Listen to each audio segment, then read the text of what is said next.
Ladies and gentlemen, I take pride in introducing the greatest show on earth.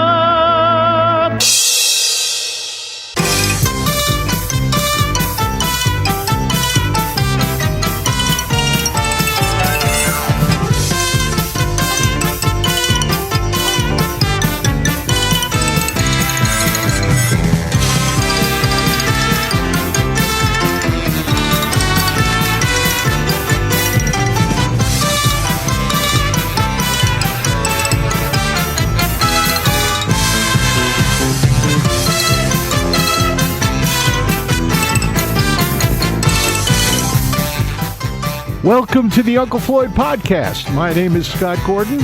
Uncle Floyd Vivino and I join up for this podcast to discuss our time with the Uncle Floyd Show, music, theater, nightclubs, carnivals, circus, amusement parks, burlesque, and all things showbiz from our combined industry experience of over 120 years through the past 7 decades.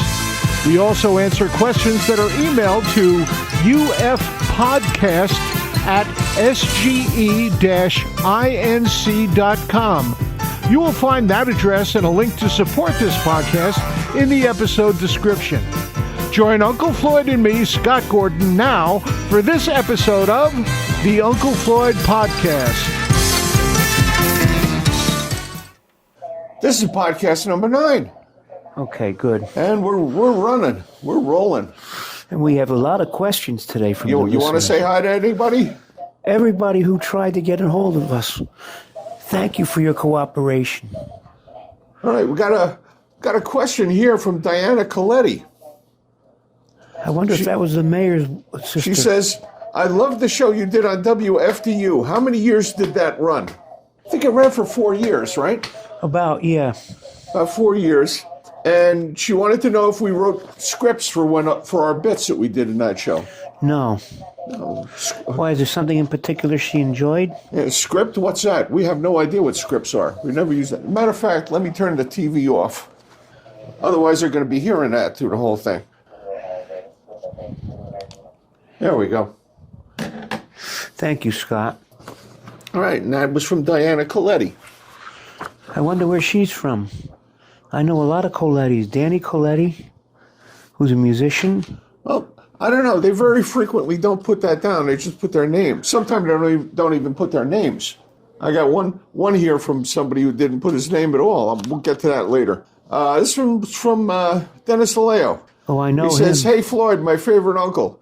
Could you tell us which characters of each cast member made you crack up the most? The biggest one I had was a big laugh. It lasted for an hour. Was when I was an antique collector and Scott Gordon came by to analyze something I had, a very rare dish, and he blew it and the dust went flying all over the place. And then Scott went flying off the chair he was on. To me, that was pure slapstick and great. I still laugh when I think about it. And he asked me, how about me? Which ones cracked me up the most? Scott Gordon? Yeah, the one that cracked me up the most that you did was Mr. Grouch. I loved Mr. Grouch. I thought that was the funniest thing. Okay. Well, she meant one particular bit, I think. Mr. Grouch, for example, for Halloween Trick or Treat. All right, this is from, let's see, Tim Hamlin. And he's from Chicago, but he's originally from Hohokus. Part of the Hamlin family, I wonder? The Hamlin, okay, go ahead. All right. He says, I just saw the semi-new Chris Wiltshire documentary Flipside the other day on Amazon and thoroughly enjoyed your appearance throughout. It's the closest thing to an Uncle Floyd documentary we've seen. And I wonder if you have ever given a thought to doing or commissioning a full-fledged documentary about your life, career, the Uncle Floyd Show phenomenon, etc. I have, of course. That's up man's ego. Yeah, but it's not up to us. It's up to filmmakers to come up and That's right. It's up to them. They got the equipment and they got the means. We're all ears, as they say. We're ready to go. We're in the battlefield. We're ready to go. Let's get them. We just need some direction. All right, now here's somebody who Doesn't give his name, just gives TTM. Is the only thing I have here. He wants to know if you still see Netto or Charlie. Yes. We're friends. We're all from the same area. We're all from Jersey here. I think they lost interest in the show, which happens with time. One of my favorite musicians is Fats Waller. What are some of your favorites of his songs to play or listen to? The first one I ever heard, You're Not the Only Oyster in the Stew. Now, how about Duke Ellington?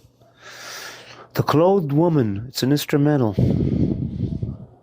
Columbia Records, 1940. Okay, you play basically a honky-tonk or barrel house piano style. Right. What did you think of piano players like Thelonious Monk or Bill Evans? I'm not familiar with their work, I must say. But I'm sure they're great because their names are well known. Who are your favorite piano players from the bebop, post-bebop era? Jimmy Durante. And did you always do both comedy and music? Or Yeah. did comedy come later? Comedy came later when nobody was listening to the music. Okay, thank you, TTM. This is from Thomas Harding. What's the story behind working with David Paymer and the Hello song? I was in a movie called Crazy People with David Paymer. And he got mad at me because I insinuated he looked like Larry from the Three Stooges. You know, there's a lot of busting and ribbing going on in movies backstage. And I said, and so I rubbed it into him. I says, if they ever remake the Three Stooges documentary or film, you should be Larry. He says, cut that out, Floyd. I don't like that. I says, okay, you want to be Shemp? He really didn't know who Shemp was. And how did the Hello song come about in that movie? I was playing it, and Paramount Pictures said, you wrote it, right? I says, no, I didn't. They says, yes, you did. You wrote it. We put you down in the credits already that you wrote it. I says, I didn't. I know who wrote it. I can't find her. Her husband wrote it. She lives in Philadelphia. Furco, Joseph Furco's wife. Make a long story short, they located this woman in Philadelphia, sent her a check for, I think, $12,000 to use the song, and she could not believe it was like a gift from heaven. And that was that story. Okay, he makes a comment here. He says, as a young teen, I was in the studio audience for the first day of New Jersey Network taping. Still one of the happiest days of my life. Wow, what a life he had. So he enjoyed that completely. Good. See, people have good memories of us. I'm glad. I wish I had good memories of us. You sit there and smirk like that? You fool. Absolutely. It's my job. And now Susie Tannenbaum. My favorite of all of them. I shouldn't say that. She's one of my favorites of all time. Well, she wants to know who your favorite characters were on the Little Rascals. It depends on what era you're talking about, but of course it was Spanky, young Spanky, pre-1935. I liked Woim. Oh, I didn't like him too much. He was too normal. Woim with the curly hair. And what about the Three Stooges? Who were your favorite characters on the Joe Three Stooges? Besser. You like Joe Besser? I like Emil Sitka. He was too tall. He always had these big, thick glasses on and was walking into things. Right. All right, that's the questions we got for today. What do you want to talk about?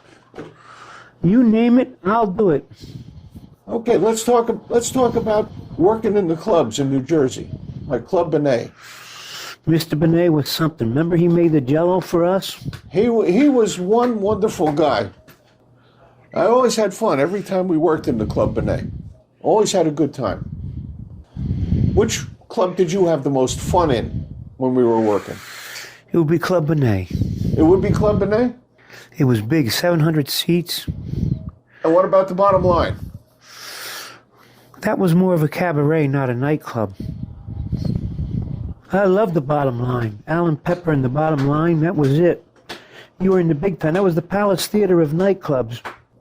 The place I didn't like was in Jamestown. I can't remember the name of the place. Emmett's Inn. Emmett's Inn. I did not like that place at all. You know what I thought you were going to say? My father's place out in Long Island. No, my father's place, Epi Epstein. I loved that place. That place was He always fun to wanted work us with. back, but they wanted too much money for the tickets, and I knocked it down. Remember that? That's where we met. That's where we met Professor Erwin Corey the first time. He walked out. He was really pissed, remember? Yeah, he thought he was going to be the headliner, and he was... The opening act. There was a big argument about that. I remember that. Well, we were hotter than him at the time. Yeah. What was interesting about my father's place is right down the road a little bit, there was a piano bar. And very frequently when we played there, Muggsy, Charlie, and I would go down to that piano bar. We got there early. And sitting at the piano playing would be Billy Joel. Waiting for me to come in to show him some chords. He was just sitting there playing piano. It was his relaxation. He says, hey, when's Uncle Floyd coming in? I want him to teach me the D chord. And you says, he'll be here any minute. What was your first paying job as an entertainer? Gaslight Village. Gaslight Village? $60 a week. 1960. Nothing before that? Not really, no, not regular. I mean, they got a check and they took out taxes and everything at Gaslight. It was totally legit. I was asked this question twice this week. Of all the entertainers on your show, who was the most loyal? I said, Scott Gordon. Nobody will argue with that. If we said, Scott, today we're going to dump a bowl of spaghetti on your head, he'd say, okay. Yeah, why not? It was for the sketch. It's for the show. My throat is really getting to me today. Do you have any candy or something to suck on? I got something out in the car. There should be red licorice in here somewhere. No, red licorice wouldn't help this. I need something like with mint. Like peppermint or something. I don't know, maybe I'm getting a head cold. You can't. You have to have a head. Well, I got no hair. You can see my head, for God's sakes. That sounds like a good line. I wish I would have said that. And you would say... That's okay, you will. Right. You remember those jokes? Yeah, absolutely. Used to do those all the time. So we're coming up on the holidays. What's your favorite Christmas music? Band organ stuff. The band organ stuff? People don't know what a band organ is. I know what a band organ is. Well, then you explain to them. Band organ is a mechanical device with multiple instruments in it that you would put coins in it, it would take the money and play the music. That's a band organ. And the music was on rolls. The music was on rolls, punch paper rolls, like a player piano. And what songs in particular? Avalon, Always. No, we're talking about holiday music, Christmas music. Sad song is Santa Bring My Mommy Back to Me. A happy song is It's a Holly Jolly Christmas. It's the best time of the year. Burl Ives. I don't know if there'll be snow. Gosh, oh jolly we're. It's a holly jolly Christmas. Let's go have a beer. Ho, ho, jolly, won't you say, it's Christmas this year. Ho, ho, here we go. Dun, dun, there'll be snow. Dun, dun, dun, dun, dun, dun, dun, dun, dun. Have a holly jolly Christmas. It's the best time of, in case you didn't hear. My golly, won't you be so jolly? It's Christmas this year. Yay. We very rarely did any kind of holiday sketches on the TV show. I think the most we ever did was Senator Stunat's 12 Days of Christmas. I think that was the big Christmas thing. We did that almost every year. And Don Gumbaz, the night before Christmas. Don Gumbaz, Night Before Christmas, yes. And all through the house, not a creature was stirring except Kumar Marietta, who was stirring the tomato sauce at the stove. It's amazing how much we remember. All right. So that's it for podcast number 9. It's amazing how much the audience remembers us. And if you'd like to get a question in, you can send it to us by email to ufpodcast@sge-inc.com. And that'll get right to us, gets right to me, and I bring it over here, and we do it. Scott censors it to make sure it's appropriate. You know, some people are sick, they'll just write F-U, F-U, F-U. Floyd Uncle, Floyd Uncle, Floyd Uncle. That's UF. I know that. That's the gag. You stepped on a line. All right, so you want to say goodbye? All right, that's it. That's it. Until next time, we thank you for finding us and sharing part of your day with us. Scott Gordon and me, Uncle Floyd, with the Uncle Floyd Show podcast, the only place in the world you get a chance to talk to us and be broadcast at the same time. Thanks, Scott, and thank each and every one of you. Remember, you out there are the most important element, not only in this show, but in every show, the audience. Without them, there's nothing. We have nothing at all.